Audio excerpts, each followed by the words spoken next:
Welcome back to the channel. Yesterday, I put out a video talking about Mike Van Wyck assaulting Jeff Nippard in Pure Muscle and Fitness Gym located in Ontario, Canada. Let me tell you, these Canadians are crazy. Not to say that New Yorkers like myself aren't crazy, but we gotta be honest with each other here. Anyway, I got a lot of backlash from this video. I'm still trying to figure out why. I basically called Jeff Nippard a liar in my title. Was I totally serious about him being a liar? Of course not. But at the end of the day, in my point of view, he certainly did not tell his story correctly. I'm not the only one who agrees with that either. I appreciate that Johnny Bravo mentioned the same exact thing when he explained the footage that he was able to get from the gym.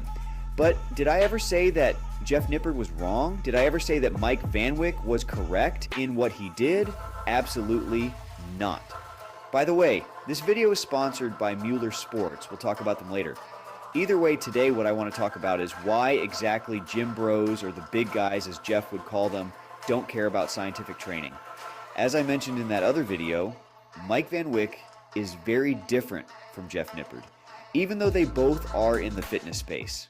Do you guys remember what that one big difference was?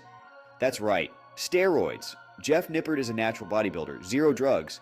Mike, however, is not natural. Mike is an accomplished IFBB pro, and that in itself means that he's needed to abuse performance-enhancing drugs in order to achieve that very prestigious title.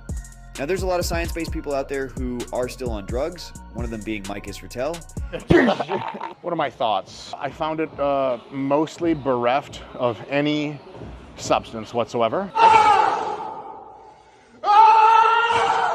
Mike Van Wyck is very meticulous about his training and his scientific methods. I think about violence all the time. The thing, though, is that if you are enhanced by using performance-enhancing drugs, you don't necessarily have to be so meticulous.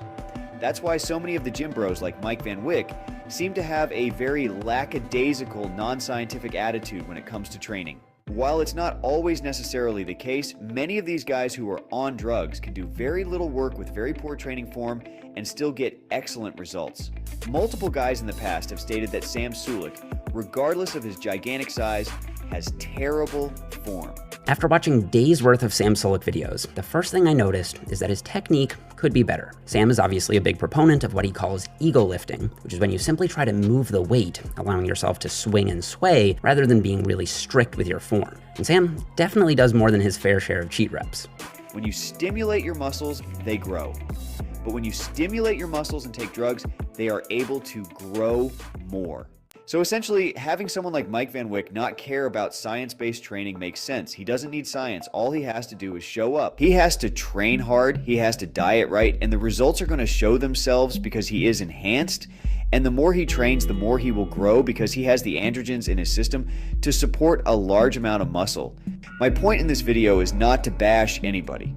I just wanted to answer the question that Mike Van Wyck posed. Essentially, he was asking why science-based guys who have all this information don't always have the greatest results in his opinion. Well, that's because most science-based trainers are natural. The reason they're looking to science in the first place is because they're trying to maximize their results. But when you have guys who are on drugs, they don't necessarily need to maximize their results from their training. Rather, they up the dose and continue to do whatever was working. If you're looking to maximize your results with or without steroid use, you can check out Mediocre Sports. They have a long history of helping athletes stay athletes and the everyday guy or girl get through their everyday in a healthy and safe manner. Their website boasts a whole host of pre-workout and post-workout equipment in order to help you be at your best. Make sure to check out the discount in the description for your purchase, and also make sure to look into their Revive product. Phenomenal piece of equipment to help you maximize your health, recovery, and gains. Now, I'm really making this basic here.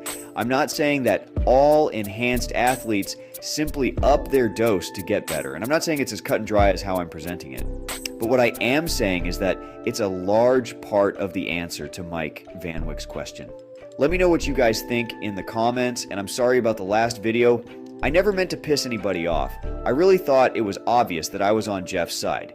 But at the end of the day, when you look at the footage that Johnny Bravo released, it seemed pretty apparent to me that initially Mike walked right past Jeff to go train his guy. Jeff then approached Mike after he was already out of the picture. But meanwhile, in Jeff's statement, he claimed that Mike approached him first and that he didn't approach Mike. But I didn't see Mike approach Jeff. I simply saw Mike walk past him. Anyway, it doesn't matter. Jeff was right and Mike was wrong. And now Mike has been arrested and is probably going to get a huge lawsuit. What a way to be remembered and to end a long career in this fitness field.